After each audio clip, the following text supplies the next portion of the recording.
In March 2017, Brazil lost its credibility as the global leader in meat exports when a federal police investigation codenamed Operation Weak Flesh uncovered that health inspectors were paid bribes to allow the alleged sales of contaminated meat.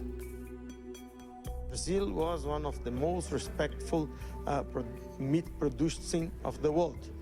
And now we have some problems with image. We need to prove that we are good as we always were.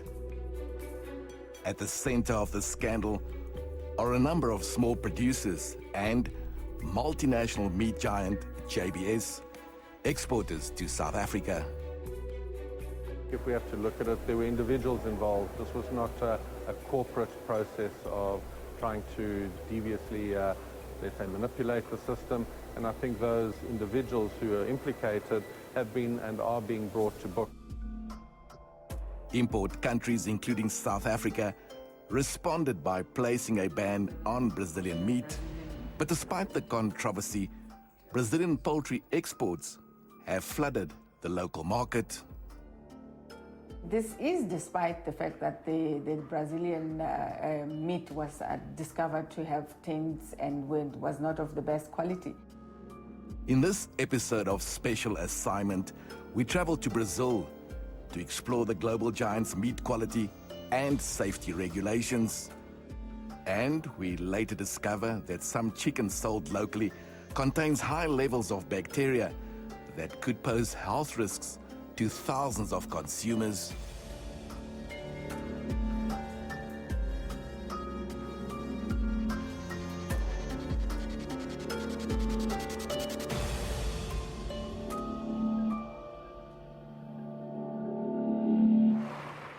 Boituva is the 90-minute drive outside São Paulo. This rural town is a major supplier of Brazilian poultry for export. Its economy revolves around one of the biggest and most modern facilities for chicken processing in the state of São Paulo. The owner of the plant, Carlos Zanqueta, says the weak flesh scandal had enormous repercussions for the industry. Foi uma ação que gerou uma repercussão muito grande, mas com o trabalho feito pela própria BPA, como principalmente pelo Ministério da Agricultura, esclareceu que eram problemas pontuais e esse impacto foi restrito às empresas com problema. Locally, the demand for Brazilian chicken has never been greater. It's driven by a recent bird flu epidemic that swept the country last year. Zanqueta says he slaughters 366,000 birds per day. Some of it is destined for South Africa. O processo ele tem uma área que é bastante mecanizada, que é a parte inicial de evisceração e cortes, mas a parte de embalagem demanda muitas pessoas. Hoje, atualmente, toda a unidade emprega 2.100 pessoas, com maior prevalência para mulheres. Em torno de 70% são mulheres. Então, a intensividade é causada pelo processo manual de embalagem, principalmente. Quanto é que, em toneladas, é que a empresa exporta para a África do Sul? A exportação para a África do Sul está em torno de 1.500 a 1.800 toneladas mensais. E quais são os cortes que são mais preferidos na África do Sul? Atualmente, a exportação nossa tem sido de leg quarter e também o MDM, ou carne mecanicamente separada. Jorg Sadi represents South Africa's meat importers and exporters. JBS, the company implicated in the weak flesh scandal, is a supplier. JBS would have a number of production facilities across many different species of product. And I think if we have to look at it, there were individuals involved. This was not a corporate process of trying to deviously, let's say, manipulate the system. And I think those individuals who are implicated have been and are being brought to book. So we shouldn't be painting the entire industry with a brush. I think there's an impact, there's possible reputational damage, but many brands around the world at different times have had scandals of different types, but it doesn't necessarily mean that the company itself is a bad company. JBS has a global footprint that spans across a number of continents. Its brands are sold in Brazil and world markets. However, when it comes into South Africa, the meat is defrosted and repackaged. This compromises its quality and makes it impossible to identify its origins. This is very confusing for the South African consumer. If you look at this chicken, it says it's a product of Europe, Brazil, and South Africa. So which one is it? The certification is on there, it's been passed. Food safety experts say the defrosting and repackaging causes cross-contamination, affecting the product's safety and also its quality. The South African Poultry Association wants imported poultry to be sold in its original packaging to ensure better quality control.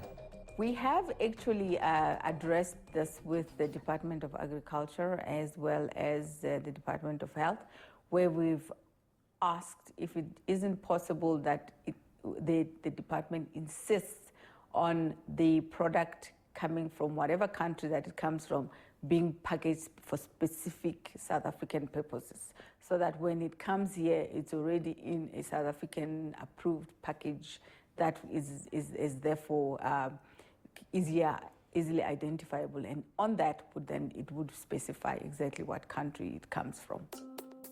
Low-income households consume more than 60% of frozen meat imports. Because it is widely distributed across the country, there's a perception that it's cheaper, but the South African Poultry Association disputes this.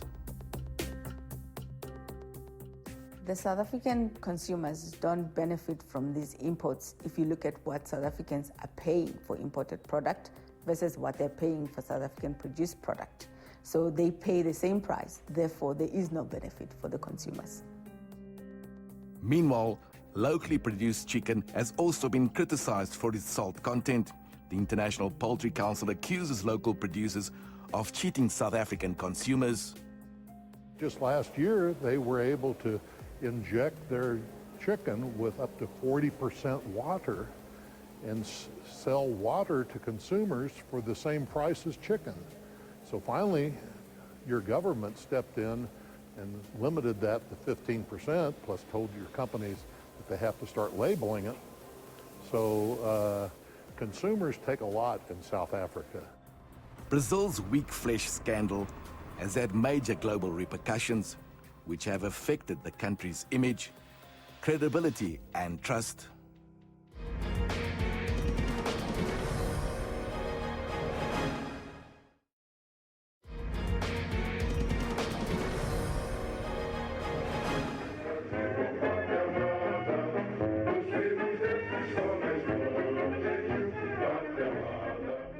At the opening of the biannual Poultry and Pork Conference last year in São Paulo, the focus was on damage control.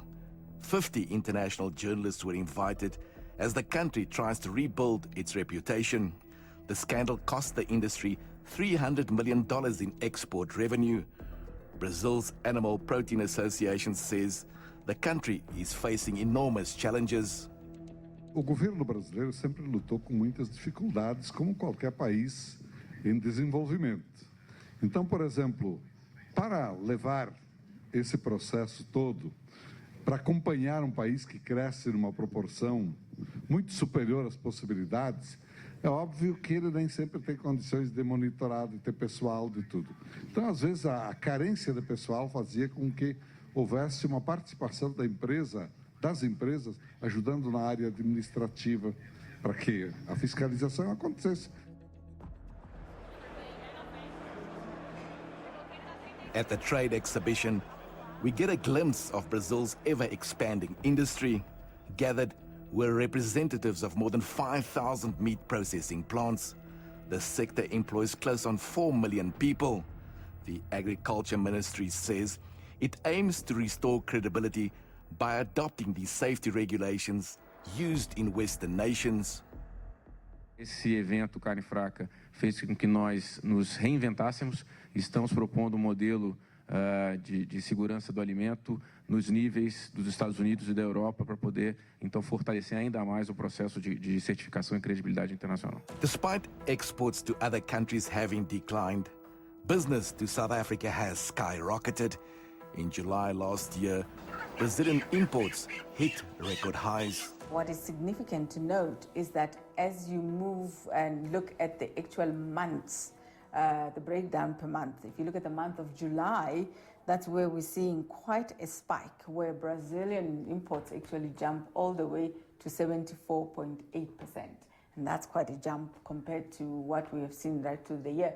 So the graph actually goes up and it really spikes in July. Following reports of unsafe Brazilian meat, how safe are their imports to South Africa? After searching for imported meat in various local retailers, we discovered that Food Lovers Market sells chicken branded as a product of Brazil.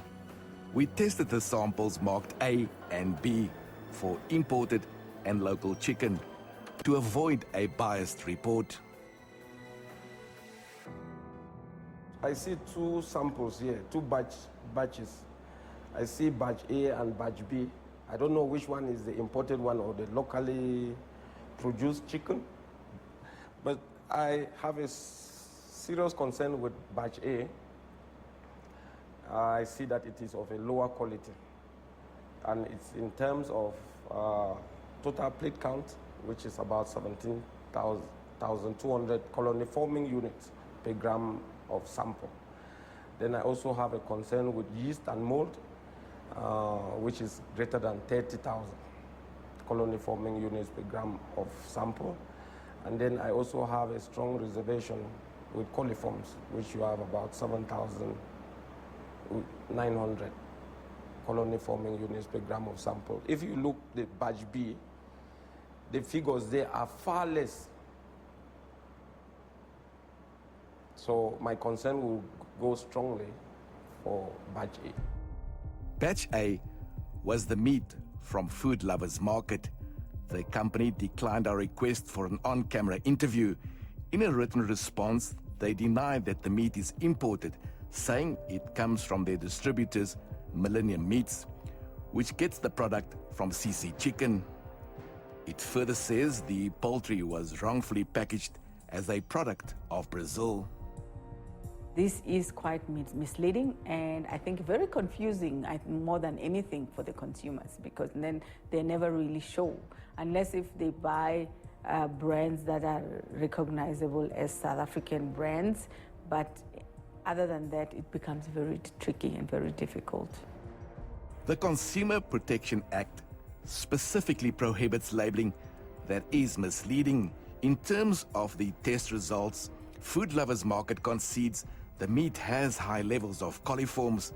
The presence of coliforms indicates that the meat is handled and kept in unhygienic conditions, leading to health risks. The consumers must be seriously concerned because of the fact that these are microorganisms that they are consuming via this meat product. And these microorganisms are pathogenic. What do we mean by pathogenic? It means that they are able to cause diseases directly. Media reports in 2013 cast a dark shadow on the country's retail meat industry. The evidence against Food Lovers Market was particularly damning. Experts say bacterium thrives in unhygienic conditions. This often happens when chicken is taken from its original packaging and repackaged for rebranding by retailers. These pathogens, they may be toxigenic. What do we mean by toxigenic? They are able to produce toxins. And some of these toxins are found to be cancer-causing. Food Lovers Market says they've introduced processes to avoid rebranding in future. When we later visited one of their stores, we discovered that the chicken had now been tagged with different countries of origin. They supply imported chicken countrywide and also to neighboring states. Local producers also accuse export countries of dumping meat in South Africa that they can't sell in their own markets. The reason why this would be called dumping and not just trade is because The Europeans produce a full chicken, but they only consume parts of it. So they would use the white meat, which is your breast meat, and the rest of it is they don't consume. So therefore, they need to look for outlets for that meat that they would not consume. So what we get from Europe is pieces which, even at very low prices in the European Union, they wouldn't sell. And therefore, the farmers and the producers would have to find ways of, it would be waste, really. Poultry producers say imported chicken has led to a collapse of the industry, with more than 1,000 workers now jobless.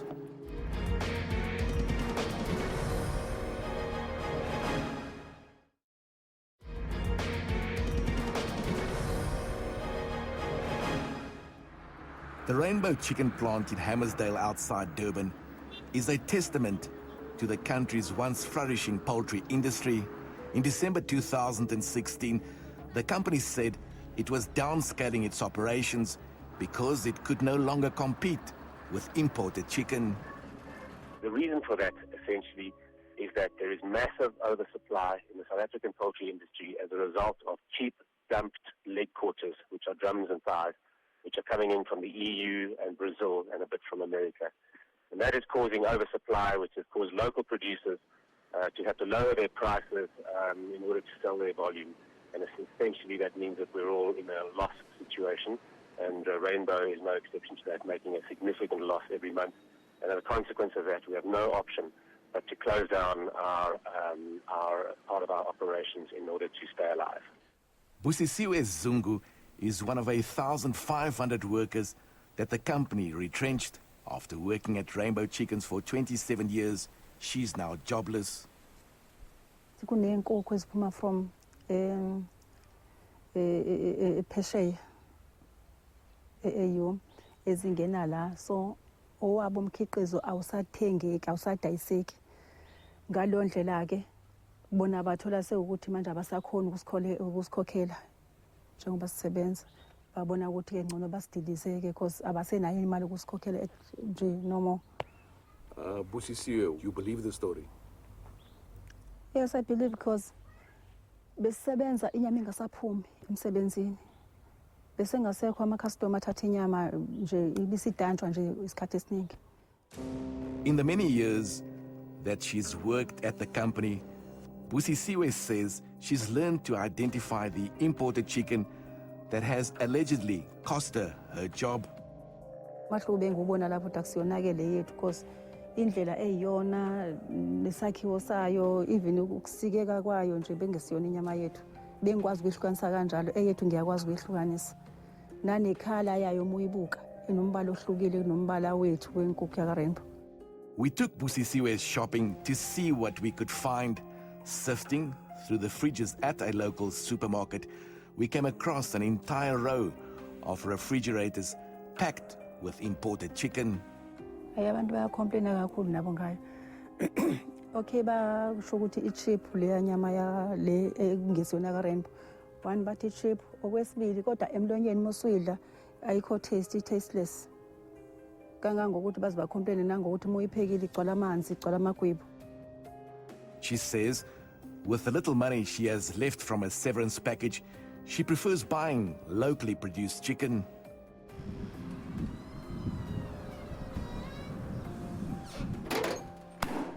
Chicken imports are not the only issue affecting the industry.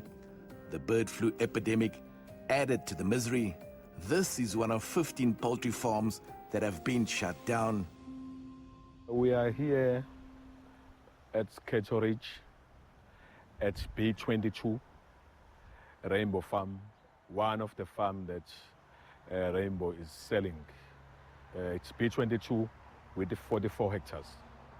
What's the reason why they're selling these farms? Is it due to the avian flu, imports from other countries? Why are they closing down?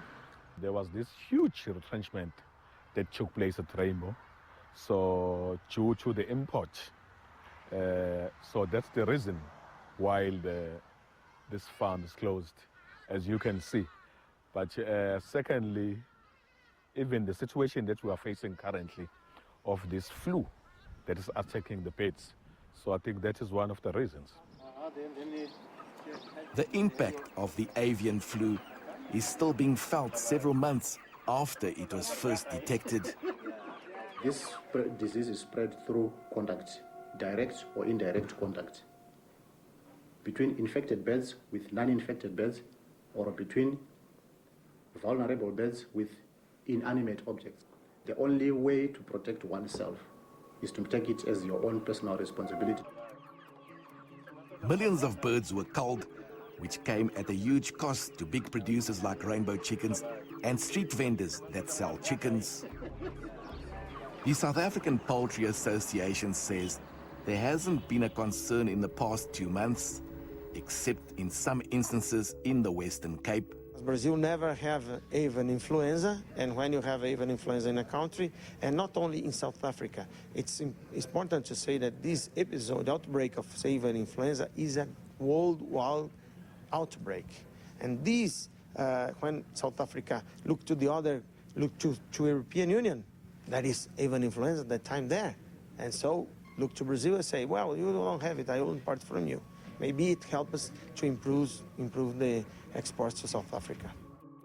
Meanwhile, at the Hammersdale Fresh Produce Market, hawkers like 59-year-old Raj Reddy are still feeling the impact of the job cuts at Rainbow Chickens.